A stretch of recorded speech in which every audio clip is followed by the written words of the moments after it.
Silakan duduk Bapak Ibu. Haleluya. Saya sapa dulu Bapak Ibu semua.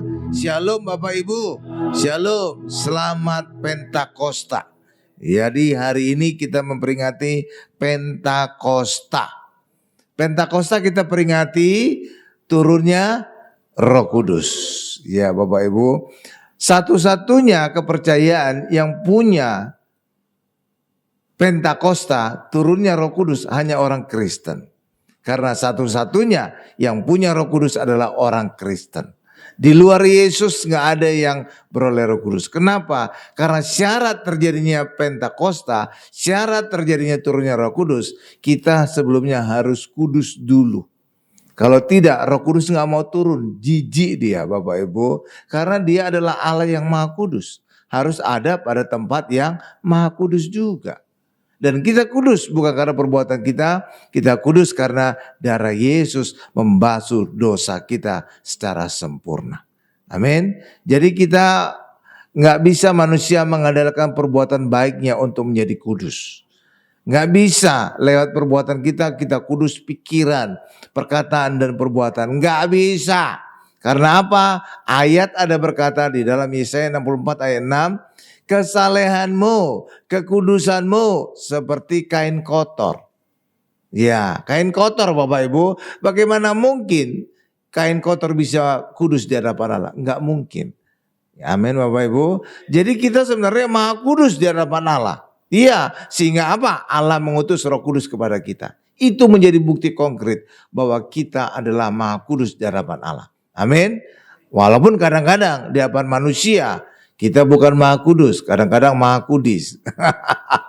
Karena kelakuan kita ke Bapak Ibu ya, kelakuan kita ya nggak layak gitu ya. Tapi di hadapan Allah kita Maha Kudus. Buktinya Roh Kudus diutus kepada kita dan setiap kita yang percaya Yesus telah menjadi bait Roh Kudus. Amin Bapak Ibu. Nah, manusia itu dulu seperti Adam dan Hawa diciptakan itu sempurna, tidak ada dosa. Tapi kemudian jatuh dosa. Dan ketika jatuh dosa, maka masalah terjadi karena kita putus hubungan dengan Allah. Sehingga iblis berkuasa, bisa mengalahkan kita, bahkan bisa memakan kita.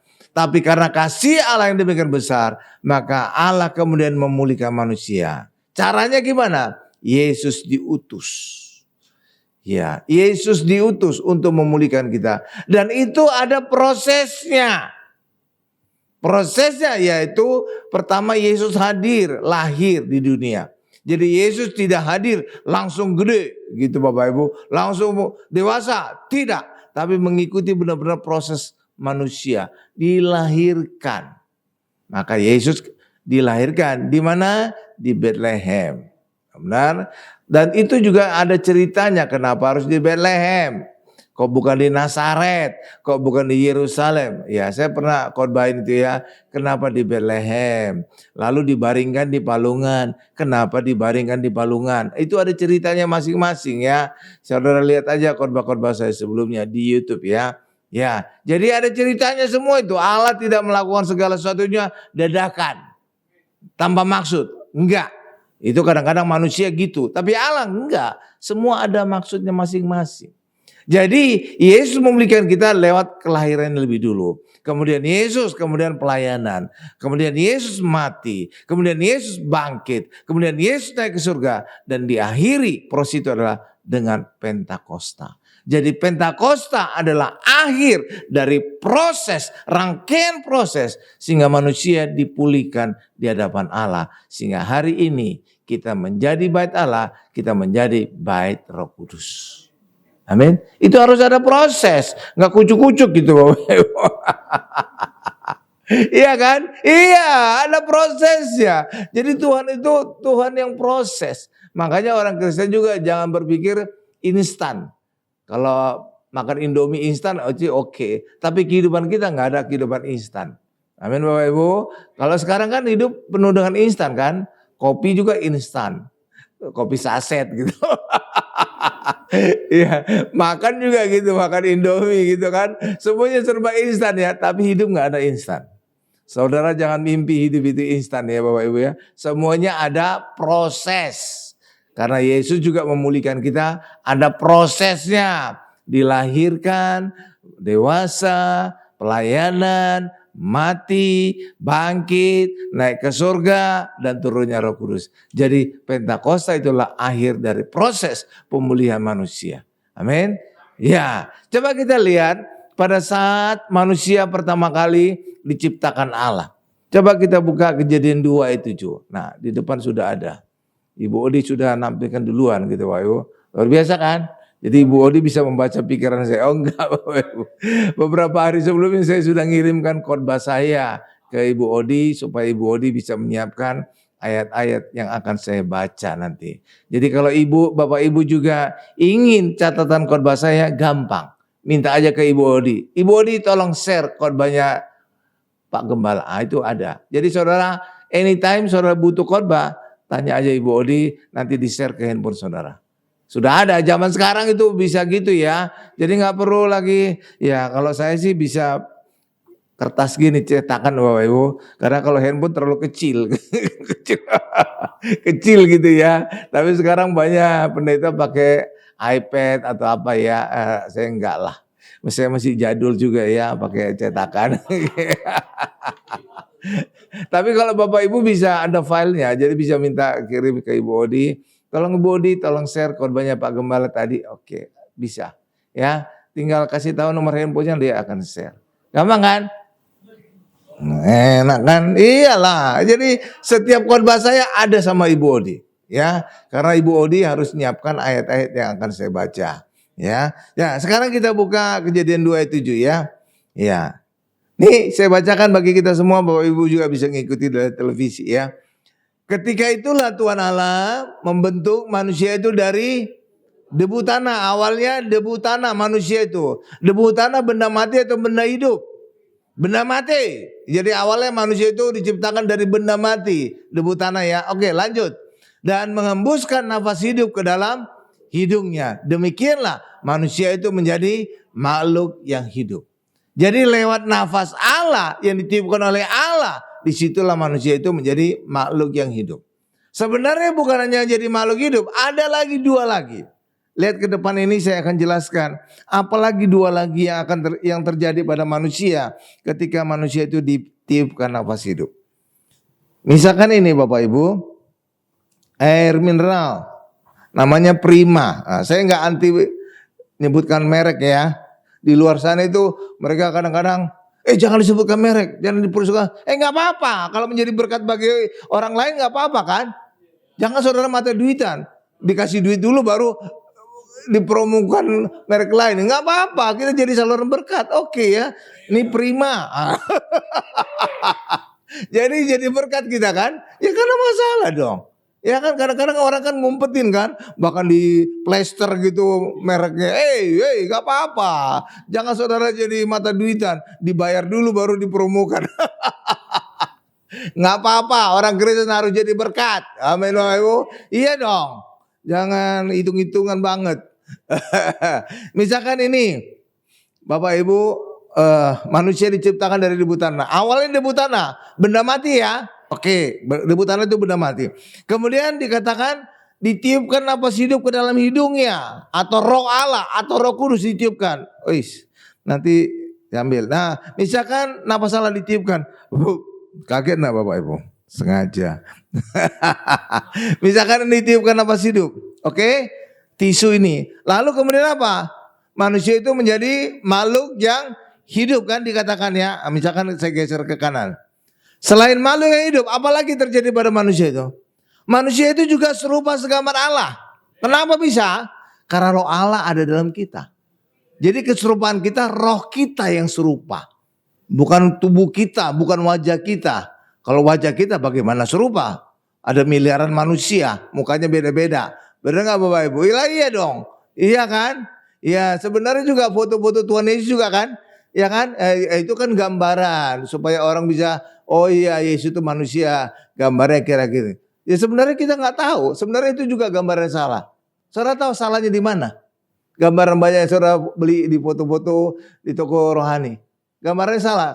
Apa salahnya Pak? Salahnya itu gambar muka orang bule. Yesus bukan lahir sebagai orang bule. Yesus lahir sebagai orang Yahudi.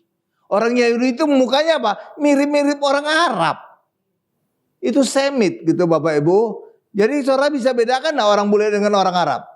Bisa kan? Bisa. Nah seperti orang Arab itulah harusnya wajah Tuhan Yesus. Jadi bukan yang wajah yang banyak di foto-foto, itu wajah orang bule. Ya Yesus bukan orang bule. Jadi saudara, oh iya ya. Ya kenapa gambar-gambar itu kayak muka orang bule ya? Bukan. Itu harusnya muka Yesus muka orang Arab. Orang Yahudi itu mirip-mirip orang Arab ya. Ya oke ya. Nah, jadi serupa segambar Allah itu roh kita. Selain itu apa lagi yang terjadi? Manusia itu menjadi berkuasa. Kenapa? Karena Kisah Rasul 1 ayat 8 dikatakan kamu akan berkuasa kalau Roh Kudus turun ke atas kamu. Amin. Lah ini kan Roh Kudus ketika Roh Allah ditiupkan dengan hidung kita. Jadi 3 hal yang terjadi ya. 1, manusia itu menjadi hidup. Yang kedua, manusia itu serupa gambar Allah. Yang ketiga, manusia itu menjadi berkuasa. 3 hal yang terjadi ketika napas Allah ditiupkan. Oke? Tapi sayang disayang, Adam dan Hawa jatuh dalam dosa. Benar gak Bapak Ibu? Ya, ketika jatuh dalam dosa, Roh Allah mau tinggal terus gak? Tidak. Kenapa? Karena dosa tidak mungkin bersatu dengan kenajisan. Dosa tidak mungkin bersatu dengan kekudusan. Terang tidak mungkin bersatu dengan gelap. Itulah sebabnya ketika manusia jatuh dosa, Roh Allah pergi meninggalkan manusia. Pergi. Dan ketika Roh Allah pergi dari manusia, apa yang terjadi? Manusia itu kembali menjadi debu tanah. Bukan hanya debu tanah, manusia itu menjadi mati karena debu tanah itu benda mati. Yang ketiga, manusia itu tidak lagi serupa segambar Allah, tidak ada lagi Roh Allah. Yang keempat, berikutnya, manusia itu, ya Bapak Ibu, tidak lagi berkuasa. Itulah sebabnya manusia yang berdosa tidak lagi berkuasa. Amin. Bukan hanya itu yang gawatnya lagi. Karena manusia kembali menjadi debu tanah. Sudah dinubuatkan oleh Allah kepada ular. Hai ular, dengan perutmu lah engkau akan menjalar. Dan debu tanahlah akan kau makan seumur hidupmu. Itu menunjukkan kepada apa itu? Bukan karena ular itu makanan debu tanah. Debu tanah itu gambaran orang berdosa. Karena orang berdosa tidak punya lagi Roh Allah, maka manusia itu menjadi debu tanah. Dan debu tanah inilah bisa dimakan oleh ular, bisa dikalahkan oleh setan. Itulah sebabnya orang berdosa bisa dikalahkan oleh setan. Amin Bapak Ibu. Iya. Tapi puji Tuhan, karena kasihnya Allah, maka manusia tidak terus selamanya menjadi debu tanah, benda mati dan tidak berkuasa. Makanya Yesus diutus ke dunia untuk memulihkan manusia. Dan itulah terjadi proses kelahiran, pelayanan, kematian, kebangkitan, naik surga. Dan terakhir turunnya Roh Kudus, Pentakosta. Jadi Pentakosta adalah akhir dari proses pemulihan manusia. Dan pada Pentakosta maka manusia kembali punya Roh Allah. Ketika manusia kembali mempunyai Roh Allah, apa yang terjadi? Kembali seperti awal penciptaan. Manusia itu menjadi hidup, manusia itu menjadi serupa gambar Allah, manusia itu menjadi berkuasa. Itulah sebabnya orang Kristen punya ciri kuasa.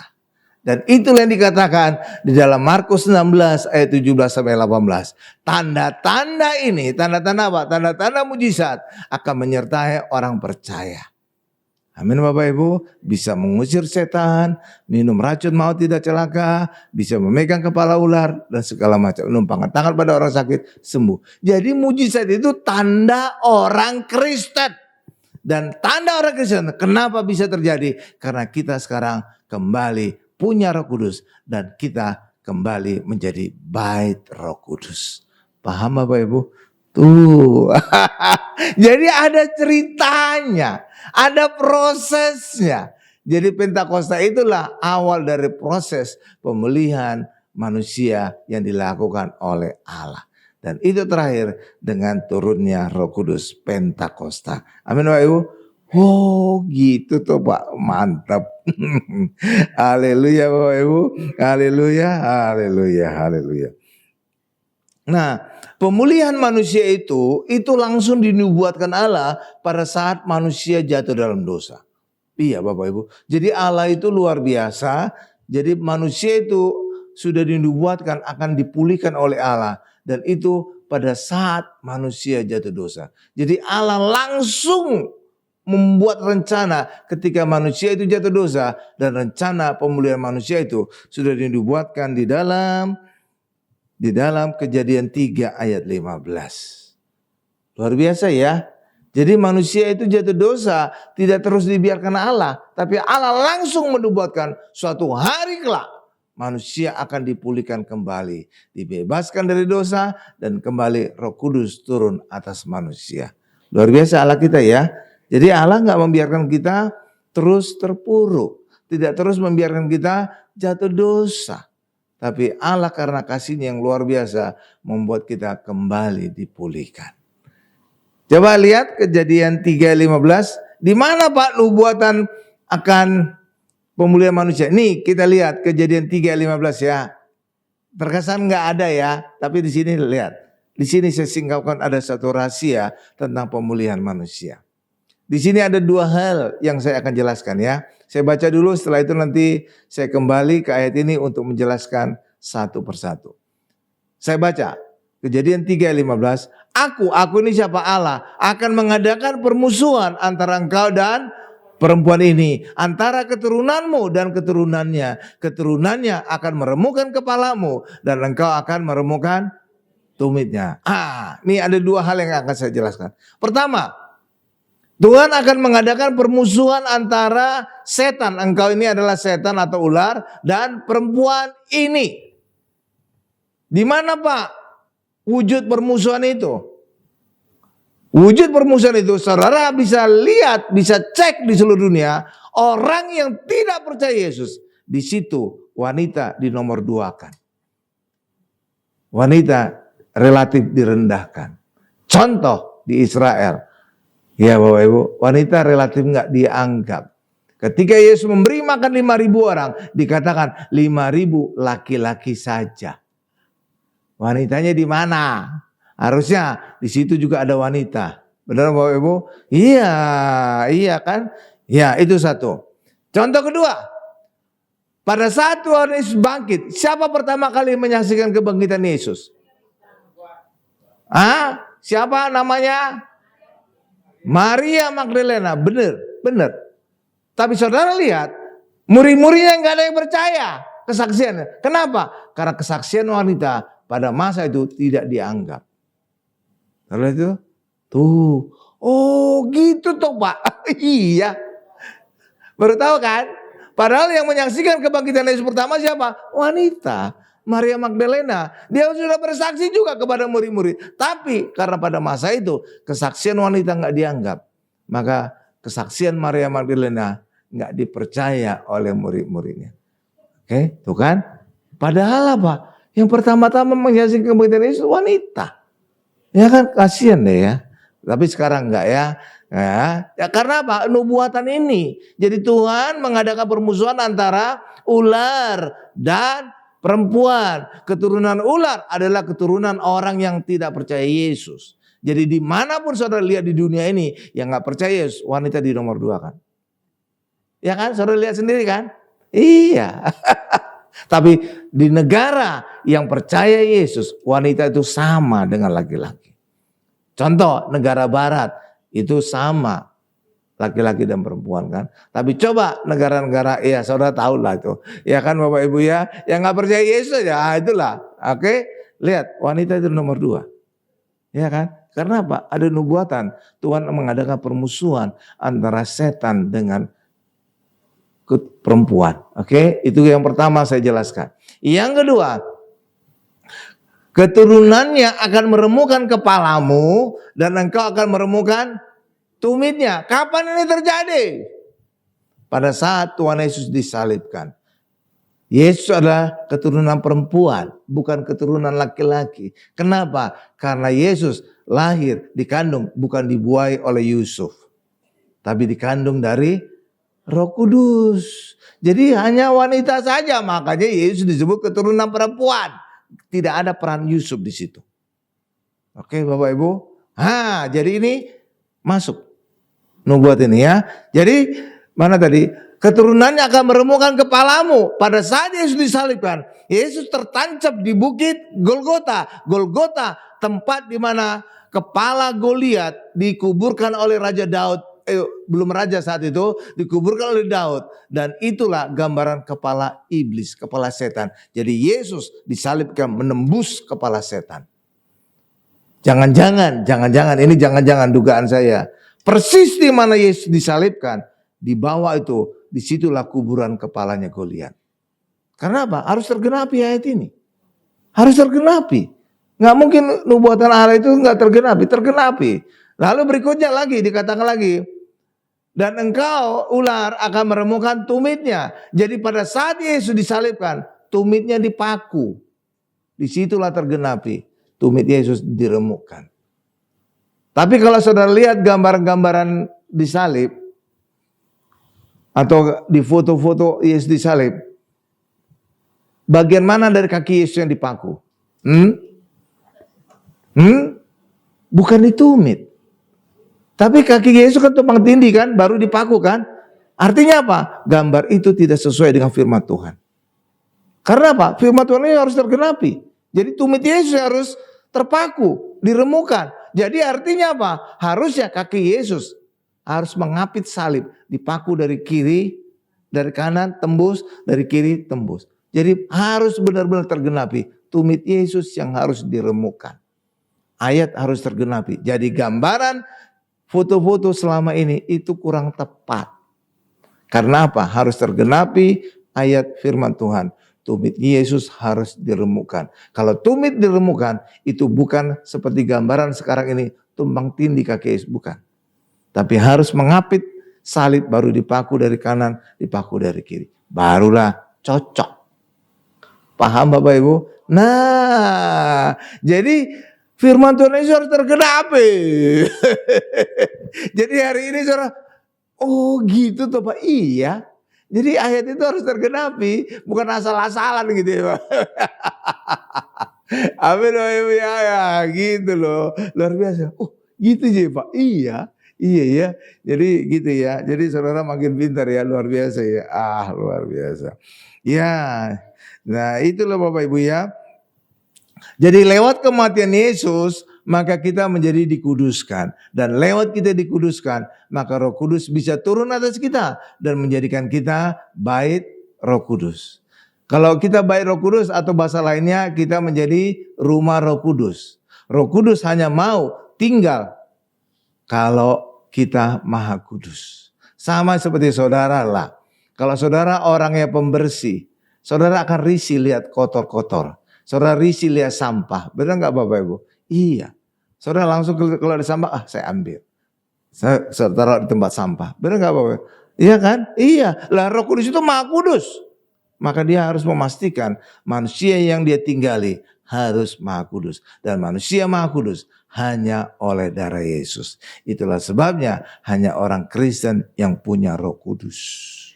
Di luar orang Kristen tidak akan pernah punya Roh Kudus. Kenapa? Karena mereka belum dikuduskan oleh darah Yesus.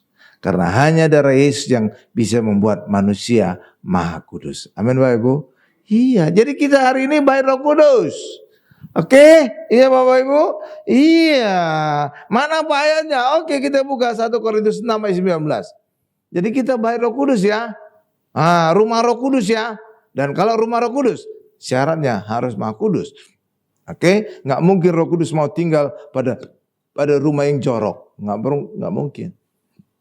Amin Bapak Ibu. Tapi kita juga Maha Kudus bukan karena perbuatan baik kita, tapi kita Maha Kudus karena darah Yesus membasuh dosa kita. Karena itulah orang Kristen, saudara nggak bisa kudus dengan perbuatan saudara. Makanya kekristenan itu bukan mengandalkan perbuatan kita. Itulah kalau orang luar sana mengandalkan perbuatan mereka. Makanya kalau mati, imam mereka akan berkata, diterima di sisi Allah sesuai dengan amal perbuatannya. Ya enggak? Iya. Enggak ada orang Kristen didoakan pendeta gitu kan? Ada enggak? Jenazah orang Kristen didoakan, diterima di sisi Yesus sesuai dengan amal perbuatan. Enggak ada. Besoknya dipecat itu pendeta. Kenapa? Karena kita kudus bukan karena perbuatan kita, tapi karena kita percaya Yesus dan darah Yesus menguduskan kita. Amin Bapak Ibu. Nah iya, oke. Coba 1 Korintus 6 ayat 19. Ini saya bacakan ya, luar biasa ya. Atau tidak tahukah kamu bahwa tubuhmu adalah bait Roh Kudus yang diam di dalam kamu, Roh Kudus yang kamu peroleh dari Allah, dan bahwa kamu bukan milik kamu sendiri. Ya, kalau Roh Kudus telah menjadikan kita bait Roh Kudus, maka apa Bapak Ibu? Maka kita jangan menguasai diri kita, tapi harus Roh Kudus yang berkuasa atas diri kita. Maka Roh Kudus harus memimpin hidup kita. Amin. Tapi nggak tahu gimana, banyak orang Kristen masih mengandalkan hidupnya. Aku dikasih Allah karena perbuatanku. Aku diberkati Allah karena perbuatan baikku. Aku disembuhkan Allah karena perbuatan baikku. Tidak Bapak Ibu.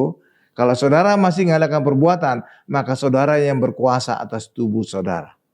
Tapi saudara harus mengizinkan Roh Kudus yang memimpin. Saudara harus dipimpin oleh Roh Kudus. Karena hari ini tubuh kita adalah bait Roh Kudus. Amin. Tapi kalau saudara masih mengandalkan perbuatan baik saudara, maka Roh Kudus akan tidur dalam hidup saudara. Tidur ya. Itu terjadi seperti Tuhan Yesus tidur di perahu. Saudara pernah tahu enggak kenapa Tuhan Yesus tidur di perahu? Karena Yesus dicuekin oleh murid-muridnya. Kenapa Pak dicuekin? Karena Yesus salah satu orang yang bukan nelayan. Apa pekerjaan Yesus sebelumnya? Tukang kayu. Makanya hati-hati sama tukang kayu. Ya, tukang kayu bisa jadi presiden. Tukang kayu bisa nebang pohon beringin. Makanya hati-hati. Makanya karena Yesus tukang kayu, maka Yesus dicuekin. Karena dicuekin, Yesus tertidur di perahu. Benar gak Bapak? Maka sempat terjadi badai. Hampir tenggelam. Sehingga murid-muridnya berkata, Tuhan kita binasa. Kenapa? Karena mereka sempat mengabaikan Yesus. Hal yang sama juga dalam kehidupan kita. Jangan orang Kristen merasa sok pinter. Jangan orang Kristen merasa sok hebat. Jangan orang Kristen berkata, wow, kenalanku hebat. Ada jenderal, ada presiden, ada perdana menteri, ada menteri. Saudara kalau mengandalkan hidup saudara dengan kekuatan, saudara suatu ketika akan mengalami badai seperti murid-murid. Karena itu selalu izinkan Roh Kudus memimpin sehingga Roh Kudus tidak tidur dalam diri saudara, sehingga saudara tidak mengalami badai. Tapi izinkan Roh Kudus memimpin, maka Roh Kudus memberikan jaminan kita selalu berkemenangan dalam kehidupan. Amin Bapak Ibu. Iya, itu. Itu Bapak Ibu kenapa Yesus tertidur di perahu ya? Karena nggak ada ayat sebelumnya dikatakan Yesus tenggelam, nggak ada. Cuma satu ayat yang berkata Yesus lelah pada saat bertemu dengan wanita Samaria di sebuah sumur. Hanya itu. Tapi di perahu nggak ada dikatakan Yesus lelah, maka Yesus tertidur. Nggak ada Bapak Ibu, nggak ada ya. Tapi Yesus tertidur. Kenapa? Yesus dicuekin oleh murid-murid. Ya kan? Karena murid-murid kan umumnya nelayan kan? Apalagi Petrus. Wow, itu nelayan profesional itu kan? Iya kan? Sebenarnya ada 3 orang yang mungkin bukan nelayan. Satu, Tuhan Yesus. Karena Yesus sebelumnya tukang kayu. Yang kedua, siapa bisa nebak? Siapa lagi yang bukan nelayan? Murid-murid Yesus. Ya, Yudas mungkin. Karena Yudas berasal dari kota Keriot. Makanya namanya Yudas Iskariot. Dan itu di daerah Yudea. Yudea bukan pantai, bukan danau. Benar gak? Makanya kemungkinan bukan nelayan dia. Yang ketiga, siapa lagi? Bukan. Itu bukan murid Yesus langsung. Siapa lagi murid Yesus langsung? Bukan. Ada tahu? Pemungut cukai. Siapa itu? Matius. Ya, namanya juga pemungut cukai. Mana mungkin dia nelayan juga. Benar nggak Bapak Ibu? Jadi kemungkinan ada 3 orang yang bukan nelayan. Satu Tuhan Yesus karena tukang kayu. Kedua adalah siapa tadi? Yudas. Yang ketiga adalah Matius, karena Matius pemungut cukai. Kan pemungut cukai bukan nelayan. Benar nggak Bapak? Lah iya dong. Jadi ada 3 orang yang kemungkinan bukan nelayan. Yang lainnya itu nelayan profesional. Benar nggak Bapak Ibu? Iya. Oh iya sih Pak. Iya. Keren kan? Iya gitu. Jadi oh gitu tuh ceritanya Pak. Jadi saudara makin hebat ya. Luar biasa. Makanya Karena kita hari ini baik Roh Kudus, izinkan Roh Kudus yang memimpin ya. Jangan sok tahu saudara ya. Kalau tidak nanti Roh Kudus tertidur dalam diri saudara dan saudara sempat mengalami badai. Bahaya. Amin Bapak Ibu.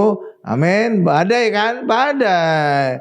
Tapi ingatlah, ketika kita izinkan Roh Kudus memimpin, maka badai pasti berlalu. Nah, kayak film aja, kayak novel aja, badai pasti berlalu. Oh, keren. Lanjut. Jadi kita adalah telah menjadi baik Roh Kudus ya. Jadi maka izinkan Roh Kudus memimpin hidup kita. Oke, Bapak Ibu ya. Ya. Nah, sekarang kita masuk pada bagian berikutnya. Pentakosta. Saudara kalau pernah ke Israel, ya Bapak Ibu ya. Ya pokoknya saudara doa aja ya. Nggak ada yang mustahil bagi Tuhan. Oke Bapak Ibu ya. Saudara doa. Pak gimana Pak, keuangan saya aja mepet Pak. Bayar kos saja pot-potan Pak. Saudara tenang aja. Saya juga pertama kali ke Israel itu mujizat. Benar. Saya pertama kali ke Israel itu mujizat. Mujizatnya apa Pak? Pada saat saya pulang fitness. Jadi dulu saya jagonya fitness Bapak Ibu. Ya, 6 pack dulu saya. Kalau sekarang 1 pack, buncit. Ya, dulu saya 6 pack ya. Bahkan dulu sempat juara aerobik di satu tempat fitness ya. Juara. Saudara jangan bayangkan sekarang lah, jangan.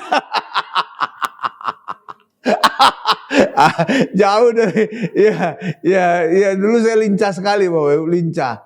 Ya, saking lincahnya jalan itu kayak mau loncat-loncat aja gitu Bapak Ibu. Kalau nurun tangga saya nggak pernah satu tangga gitu, langsung 5, langsung 3 gitu. Karena Pak, kaki saya itu kayak enteng banget, badan itu enteng, kaki kuat gitu loh. Jadi seakan-akan, jadi badan itu jadi gimana gitu. Jalan aja juga kayak agak setengah-setengah lari gitu, cepet gitu Bapak Ibu ya. Nah gitu, jadi pulang fitness saya naik taksi, di taksi bangkunya hitam, di situ ada kantong plastik warna hitam. Saudara tahu dalamnya apa? Emas, kalung emas, gelang emas. Banyak gitu Bapak Ibu. Iya, dan itu saya berusaha kembalikan. Jadi kalau saudara nemu sesuatu, usahakan kembalikan.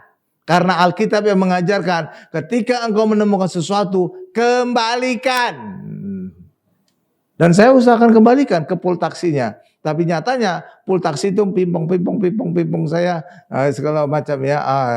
Lalu saya konfirmasi dengan pendeta, seorang pendeta besar pada masa itu.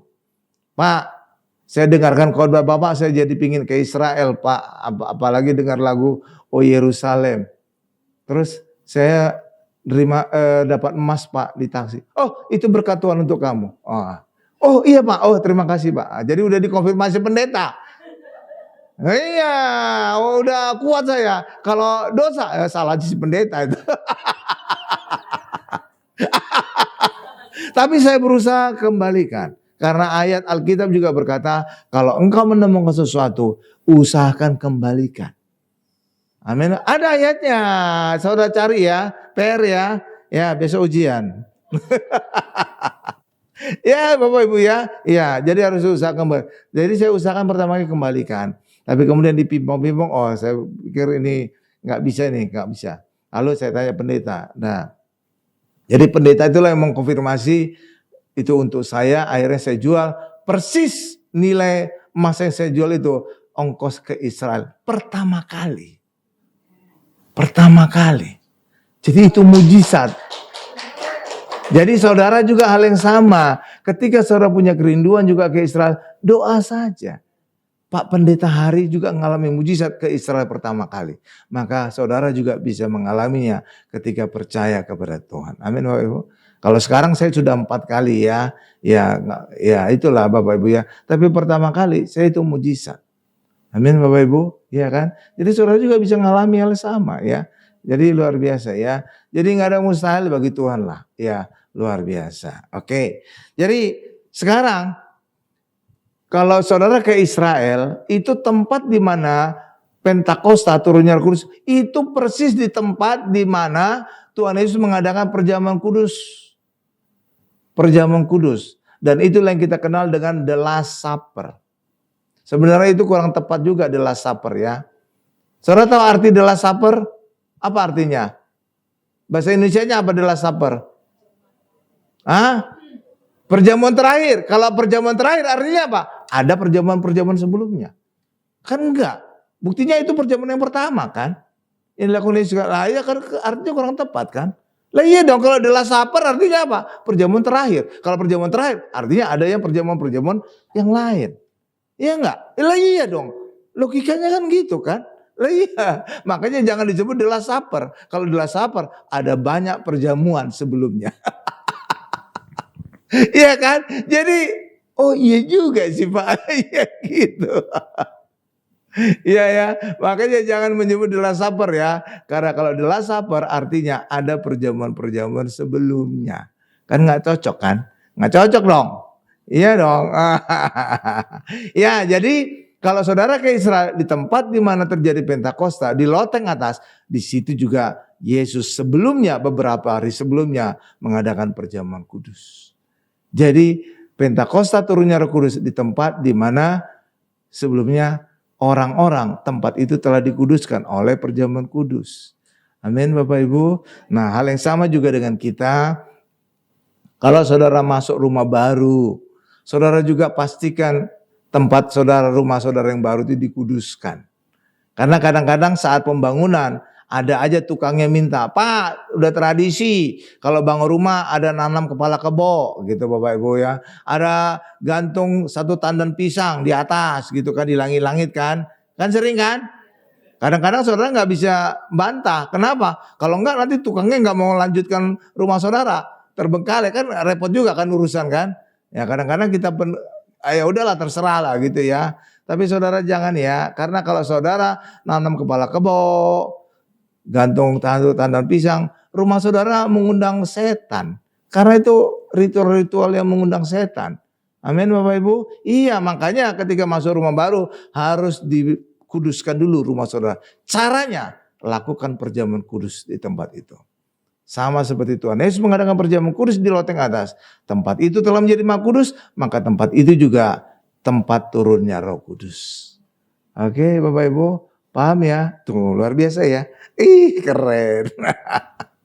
Bahkan ada lagi tempat yang lebih luas. Ya.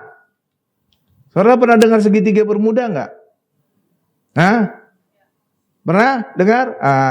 Apa yang terjadi di tempat itu? Hilangnya kapal laut, hilangnya pesawat terbang gitu ya. Kenapa? Saudara tahu kenapa hilang-hilang? Kecuali nggak ada dompet yang hilang ya, itu copet itu namanya ya, copet. Ya, nggak ada copet di laut. Saudara tahu kenapa? Bukan. Saudara tahu kenapa? Karena di situ banyak aktivitas setan. Loh, kok bisa aktivitas setan, Pak? Saudara tahu itu posisi di mana segitiga bermuda itu? Itu antara Florida, Amerika, bagian agak selatan, dengan Afrika. Jadi posisinya antara Afrika dengan Amerika, Florida. Lah kenapa Pak segitiga bermuda itu ada aktivitas setan? Karena zaman dulu pada masa perbudakan, banyak budak-budak diambil dari Afrika, dibawa ke Amerika, naik kapal. Dan mereka diperlakukan secara sadis. Dan ketika diperlakukan secara sadis, banyak yang mati langsung dibuang ke laut. Jadi laut antara Florida dan Afrika itulah ada segitiga bermuda. Dan segitiga bermuda itu banyak dibuang mayat-mayat calon-calon budak. Dan di mana banyak mayat, di situ banyak aktivitas setan seperti kuburan. Itulah sebabnya karena banyak aktivitas setan, maka banyak yang hilang, kapal hilang, pesawat hilang, segala macam. Amin. Lalu setelah dipelajari oleh seorang dari sebuah gereja atau orang Kristen, kenapa bisa terjadi hal-hal yang ajaib demikian, hilangnya kapal ya? Oh, ternyata pada masa perbudakan banyak mayat-mayat yang dibuang ke laut di segitiga bermuda tadi. Solusinya, mereka datang ke segitiga bermuda dan melakukan perjamuan kudus di segitiga bermuda. Dan sejak saat itulah tidak pernah lagi terjadi hilang kapal dan pesawat. Itu. Oh gitu toh Pak. Iya. Coba saudara nanti lihat di peta di rumah saudara ya. Segitiga bermuda itu adalah antara Florida Amerika dengan Afrika. Jadi kenapa bisa terjadi demikian? Karena pada masa perbudakan zaman dulu banyak budak-budak diambil dari Afrika dan banyak yang mati dan dibuang ke laut. Jadi itu seperti kuburan massal. Amin Bapak. Dan di mana kuburan banyak, di mana mayat banyak, di situ banyak aktivitas setan. Amin Bapak Ibu. Amin. Nah, jadi tahu, oh gitu tuh Pak. Makanya perjamuan kudus itu powerful, berkuasa. Jadi kalau rumah saudara ada kayak penunggu-penunggunya, ada setan-setannya atau segala macam. Seperti tadi saya cerita rumah baru. Atau mungkin kayak di Pondok Indah dulu ada disebut ada rumah setan kan. Jangan-jangan di situ ada yang mati gak wajar. Mungkin ada pencuri masuk, bunuh penghuninya dan segala macam. Ada kematian gak wajar. Makanya kan ada penghuninya kan, ada setannya kan. Makanya gak laku-laku rumah itu. Nah, saudara itu kesempatan. Saudara beli rumah itu kalau punya duit, saudara perjamuan kudus bersih itu. Jadi saudara dapat rumah Pondok Indah harga Bekasi. Amin. Lah iya dong rumah Pondok Indah itu kan, di Pondok Indah itu. Iya, jadi gitu. Jadi gampang ya. Jadi nggak harus ngundang pendeta. Adakan aja perjamuan kudus di situ, maka tempat itu disterilkan. Maka saudara bisa dapat rumah di Pondok Indah harga di Bekasi. Kan mantap kan? Mantap kan? Mantap dong. Harga miring itu pasti. Kan gak ada yang beli kan? Tiba-tiba ada orang beli. Ya tiba-tiba jendela yang terbuka sendiri. Ada meja bergeser sendiri. Akan ngeri-ngeri sedap itu jadinya kan? Tapi saudara gak perlu khawatir. Adakan aja perjamuan kudus. Bersih semua itu. Amin. Nah, makanya perjamuan kudus itu luar biasanya. Lanjut. Haleluya. Tadi belum dibaca Pentakosta ya. Ya udahlah nanti kepanjangan ini. Lanjut aja berikutnya. Jadi pada saat Pentakosta turunnya Roh Kudus. Wujudnya turun Roh Kudus apa? Nah wujudnya apa? Api atau merpati? Api atau merpati? Lidah-lidah seperti api ya. Saudara pernah bertanya, kenapa bentuknya lidah-lidah seperti api? Kok bukan merpati seperti Tuhan Yesus dibaptis? Nah, kenapa? Ayo, saudara tahu nggak? Kenapa wujudnya dalam wujud lidah-lidah seperti api? Kok bukan dalam wujud merpati seperti saat Tuhan Yesus selesai dibaptis? Saudara tahu? Nih, saya jelaskan. Coba supaya saudara, oh gitu tuh Pak. Karena sebentar kemudian Roh Kudus itu memberikan mereka perkataan-perkataan untuk diperkatakan. Makanya bentuknya seperti lidah. Coba kalau dalam bentuk burung merpati. Muri-muri yang jadi cicit-cicit nanti. Iya enggak? Lah iya, jadi ada logika aja gitu kan. Iya kenapa bentuk lidah seperti api ya? Kok bukan merpati aja seperti Tuhan Yesus? Karena saat Tuhan Yesus dibaptis selesai kan Roh Kudus turun dalam wujud burung merpati kan? Lah iya saudara bisa pertanyakan. Kenapa enggak seperti burung merpati? Kok dalam bentuk lidah-lidah seperti api kan? Tuh. Ya kan? Nah jadi ada penjelasannya. Cakep jadinya. Benar enggak Bapak Ibu? Oh iya juga sih Pak. Dan apa yang mereka perkatakan? Ya, apa yang mereka perkatakan Bapak Ibu?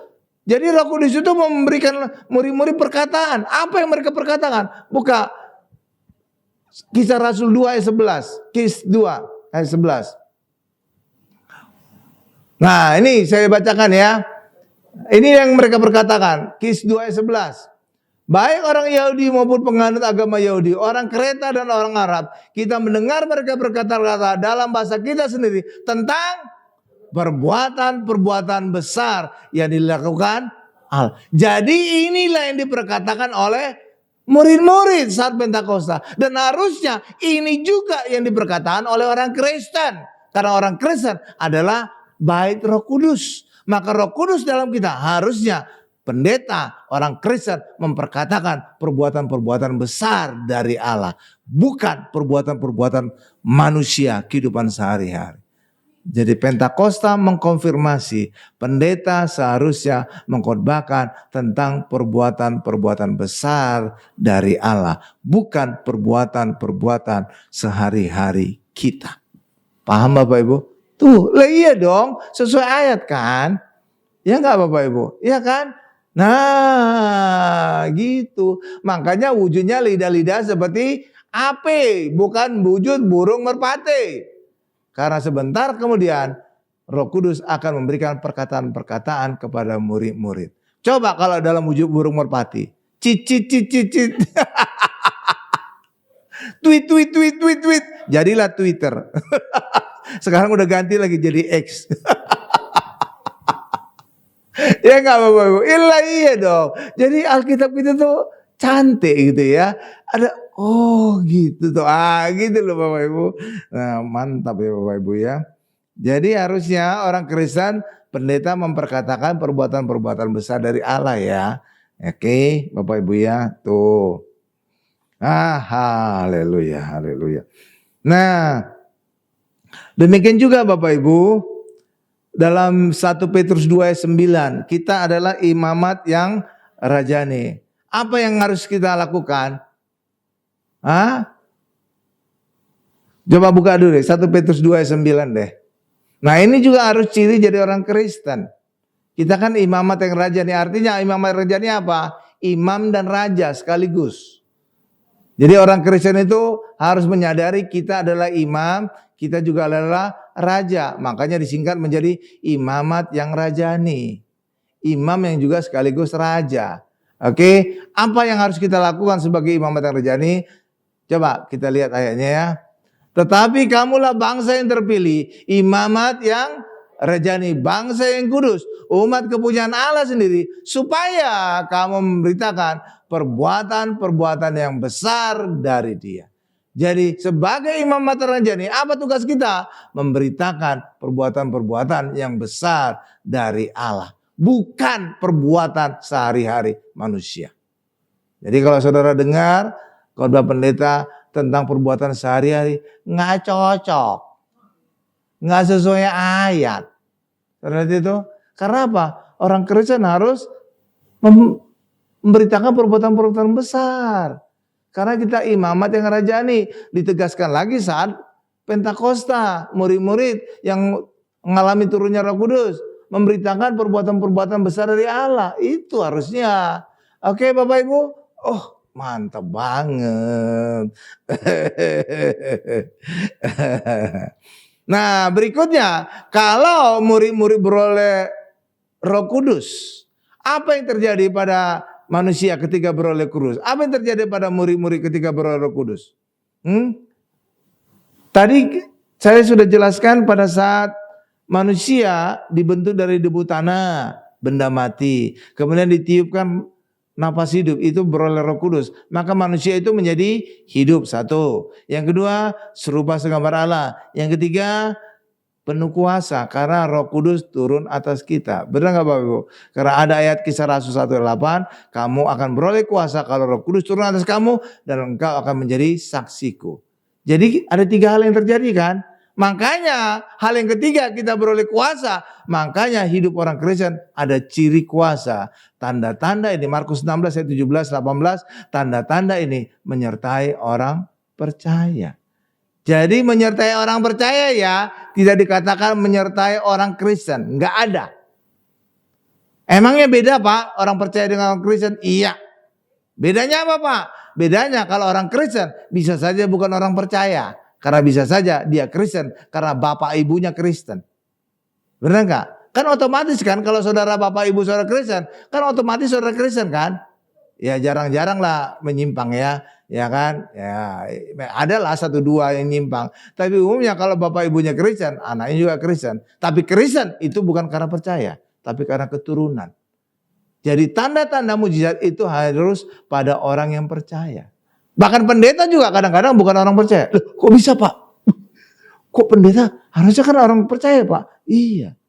Kok bisa Pak? Nah gini, saya kasih ilustrasi supaya saudara bisa paham.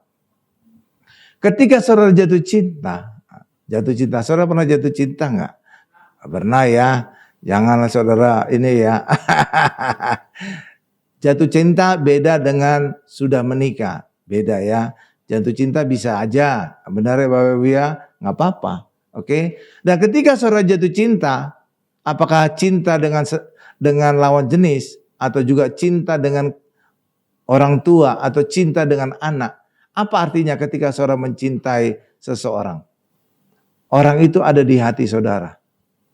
Saudara ingin menceritakan tentang orang itu ke banyak orang, di banyak tempat. Benar enggak? Misalkan saudara sedang jatuh cinta kepada seseorang, maka saudara ceritakan, pacarku itu cantik loh. Pacarku itu ganteng loh. Baiknya kayak malaikat gitu. Misalkan gitu, misalkan. Saudara juga. Ya misalkan gitu ya. Kan saudara ceritakan ke banyak orang kan. Dalam pertemuan dengan keluarga, dalam pertemuan dengan teman-teman, dalam reuni dan segala macam. Saudara akan ceritakan. Jadi ketika saudara mencintai seseorang, maka orang itu ada di hati saudara. Dan apa yang di hati akan keluar dari mulut saudara. Saudara ceritakan. Tetapi ketika saudara putus dengan orang itu, masih ada nggak di hati? Nggak ada. Dan pasti nggak saudara ceritakan juga ke banyak orang. Benar nggak? Hal yang sama juga dengan pendeta. Kalau pendeta tidak lagi memperkatakan Yesus, tidak lagi memperkatakan perbuatan-perbuatan Allah di dalam khotbahnya, maka dipertanyakan, masih ada Allah nggak di hatinya? Benar nggak? Kalau Allah tidak ada di hatinya, maka bisa dipertanyakan lagi, dia masih orang percaya atau tidak? Oke, Bapak. Makanya ketika pendeta tidak lagi mengkhotbahkan tentang Yesus, dipertanyakan, dia masih orang percaya atau tidak? Yesus masih ada di hatinya atau tidak? Gitu loh, Bapak. Gampang kan? Nggak perlu saudara wawancarai dia. Dengar aja khotbahnya. Tonton aja khotbahnya. Saudara akan tahu ini orang percaya atau tidak. Jadi tidak pandang bulu apakah dia pendeta atau bukan. Saudara bisa lihat dari ucapannya atau dari khotbahnya. Amin, Bapak Ibu. Nah, jadi gitu. Jadi belum tentu orang Kristen orang percaya. Lihat aja omongannya. Amin, Bapak Ibu. Apalagi kalau omongannya keluar kebun binatang gitu. Itu dipertanyakan. Berarti banyak ada kebun binatang di hatinya.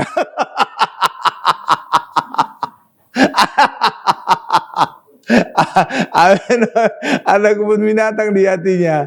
Oke, Bapak Ibu. Kenapa? Karena ayat tadi berkata, Tuhan Yesus berkata, apa yang ada di hati akan keluar kan. Jadi kalau di hatinya kebun binatang, yang keluar ya nama-nama binatang. Benar nggak? Amin. Tapi kalau di dalam hatinya ada Yesus, maka keluar tentang Yesus kan. Lah iya, logika sederhana gitu aja. Gampang kan? Iya kan? Gitu ya. Oke, mantap ya Bapak Ibu ya. Oke, lanjut. Hah? Udah gak kerasa. Benar ya. Udah diingati Ibu Odi. Udah 50 menit. Bentar lagi Bu. Bentar lagi. Tapi ajaib loh Bapak Ibu. Kalau di bangku, WL kan kadang-kadang suruh bangkit berdiri. Saya jarang berdiri Bapak Ibu. Capek saya. Sebentar aja langsung capek. Tapi kalau di mimbar, sejam juga gak kerasa saya berdiri. Iya Bapak Ibu. Luar biasa ya. Iya. Kayak ada mujizat, kaki saya kayak kuat banget gitu Bapak Ibu. Iya. Tapi kalau di bangku, ayo mari kita pakai berdiri. Saya seringkali mesti duduk. Kadang-kadang WL-nya salah tingkah.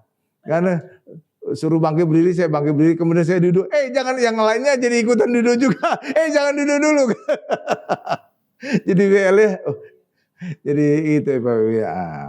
Jadi saudara jadi paham kenapa saya tiba-tiba duduk gitu ya. Jangan ikutin saya. Ya saya pegel aja kalau lama-lama berdiri ya. Tapi kalau di mimbar sejam juga nggak kerasa Bapak Ibu. Iya, udah 50 menit. Lama itu Bapak Ibu. Ya, oke. Jadi gitu ya. Roh Kudus itu memberi kita kuasa ya. Coba kita lihat Kisah Rasul 1 ayat 8. Kisah 1 ayat 8 ya. Setelah itu satu ayat lagi selesai gitu ya.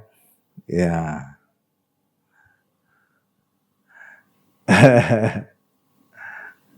Tapi sebenarnya saya udah mengingatkan Ibu Odi atau Pak Karel ya Bapak Ibu ya. Ya kadang-kadang pendeta ada yang kelamaan khotbah ya. Itu peringatan itu ada 3 tahap. Ada 3 tahap peringatannya. Berlaku untuk pendeta dan WL. Pertama kalau kelamaan mereka Ibu Odi nunjukin jamnya. Nah gini artinya waktunya udah lama gitu ya. Kalau dicuekin juga nanti Pak Karel akan pegang kertas yang udah dilematin selesai 5 menit lagi. Kalau mesti dicuekin juga sama pendeta atau WL. Pak Kaler bertindak dengan drastis. Dimatikan mic-nya. Maka pasti bereaksi itu pendeta atau WL. Pasti. Kok mic-nya mati? Tapi belum pernah terjadi. Tapi itulah kita udah programkan tahapan-tahapan tegurannya gitu Bapak Ibu ya. Jadi kalau kelamaan ya oke Bapak Ibu ya. Kecuali untuk gembala sidang lah. Agak cincai lah Bapak Ibu.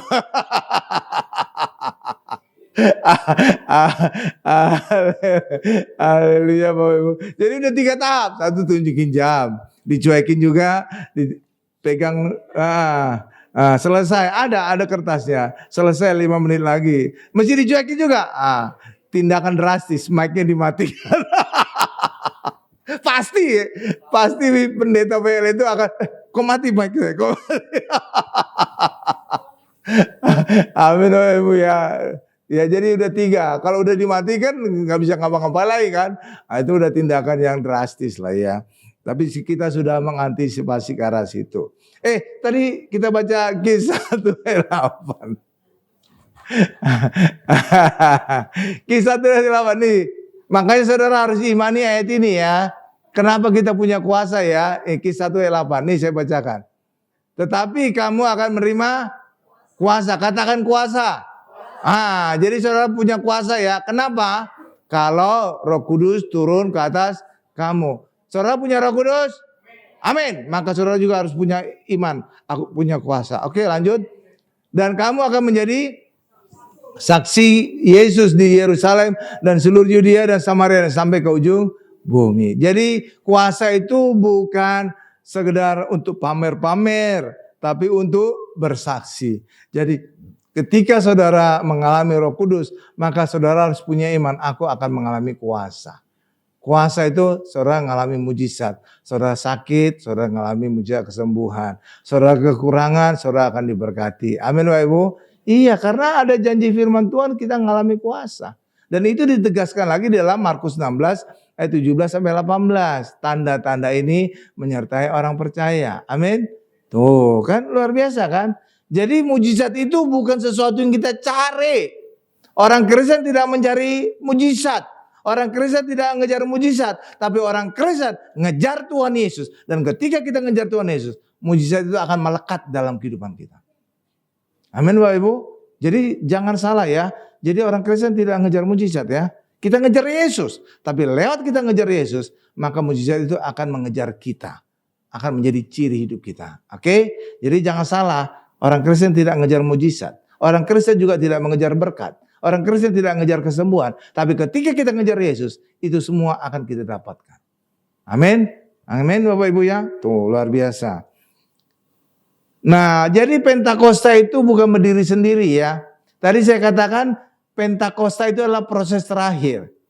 Itu adalah satu rangkaian dari kelahiran Yesus, pelayanan Yesus, kematian Yesus, kebangkitan Yesus, Yesus naik ke surga, dan terakhir proses ke-6 adalah Pentakosta. Jadi Pentakosta itu tidak bisa berdiri sendiri. Amin Bapak Ibu. Amin. Karena itu satu rangkaian dan rangkaian itu terakhirnya Pentakosta. Jadi harus terkait dengan proses-proses sebelumnya. Itulah sebabnya ketika ada orang, ada tempat yang mengajarkan tentang Pentakosta ketiga, itu kurang tepat ya. Kenapa? Kalau kita mengatakan ada Pentakosta ketiga, artinya apa? Yesus disalibkan 3 kali. Yesus bangkit 3 kali. Yesus naik ke surga 3 kali. Kenapa? Karena Pentakosta itu adalah bagian satu rangkaian. Proses terakhir. Jadi kalau disebutkan ada Pentakosta ketiga, berarti ada proses-proses. Ada 3 kali. Yesus mati 3 kali, Yesus disalibkan 3 kali, Yesus bangkit 3 kali. Kan ngawur kan? Ya kan? Iya. Jadi jangan diterima ya ajaran itu ya. Karena Pentakosta itu tidak pernah berdiri sendiri. Itu adalah proses terakhir dari pemulihan manusia. Amin. Dan itu bisa kita perbandingkan dengan Musa. Musa pernah memukul gunung batu berapa kali? Ada berapa kali Musa pernah memukul gunung batu sehingga keluar air? Enggak. Berapa kali Musa memukul? 2 kali. Di mana Pak? 1 Rafidim, 1 lagi di Kades. Rafidim nanti saudara lihat di Alkitab ya, Rafidim dan Kades. Dan lewat pemukulan yang kedua di Kades tadi, maka Musa dihukum tidak boleh masuk tanah Kanaan. Kenapa Pak? Padahal Musa cuma beda-beda tipis, perintah Allah berbicara kepada gunung batu, keluar air. Tapi Musa karena marah kepada bangsa Israel, sehingga dia pukul gunung batu yang kedua di Kades. Kenapa lewat kesalahan itu, seakan-akan kesalahan kecil, berbicara kepada gunung batu tapi dia memukul gunung batu. Tapi itu kesalahan yang membuat Musa tidak bisa masuk tanah Kanaan. Kenapa saudara? Bahkan orang Israel sendiri tidak tahu kenapa Musa tidak bisa masuk tanah Kanaan. Tapi hari ini saudara akan tahu, saya jelaskan. Kenapa Musa tidak bisa masuk tanah Kanaan? Karena kesalahannya dia memukul gunung batu 2 kali.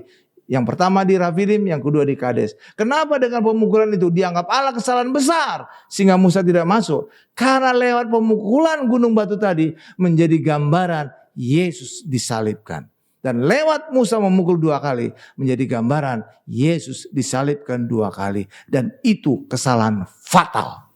Dan lewat kesalahan fatal tadilah maka Musa, Harun tidak bisa masuk tanah Kanaan. Hanya 2 orang yang masuk tanah Kanaan. Siapa namanya? Yosua dan Kaleb. Oke, yang lainnya nggak masuk tanah Kanaan. Termasuk Musa dan Harun dan Maryam. Benar? Jadi kesalahannya besar. Karena telah merusak gambaran Yesus disalibkan 1 kali menjadi 2 kali. Apalagi dengan Pentakosta ketiga. Itu merusak, lebih merusak lagi. Menggambarkan Yesus disalibkan 3 kali. Karena Pentakosta itu tidak bisa berdiri sendiri. Dikaitkan dengan proses-proses sebelumnya. Amin Bapak Ibu. Jadi Pentakosta artinya apa? Hari ke-50. 50 dari apa? Dari kebangkitan Yesus. Jadi kalau ada Pentakosta ketiga artinya Yesus bangkit 3 kali. Yesus bangkit 3 kali artinya Yesus disalibkan 3 kali. Kan ngawur. Benar Bapak Ibu? Nah iya. Iya itu alasannya. Oh iya ya Pak.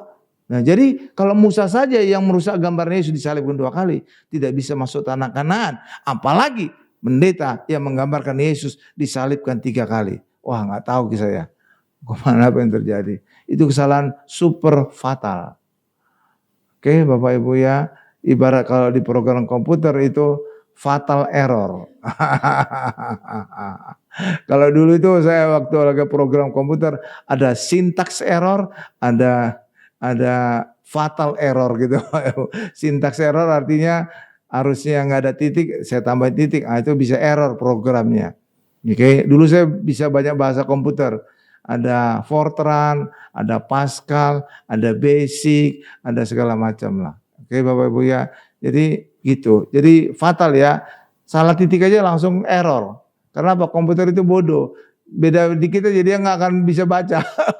Titik aja langsung enggak. Ya, oke Bapak Ibu ya. Jadi gitu ya. Jadi jangan diterima itu ya.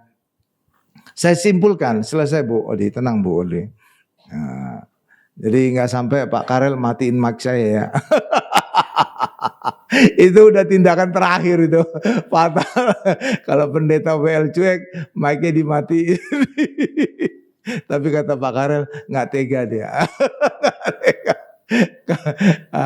Oke, saya simpulkan khotbah saya ini ya. Saya simpulkan.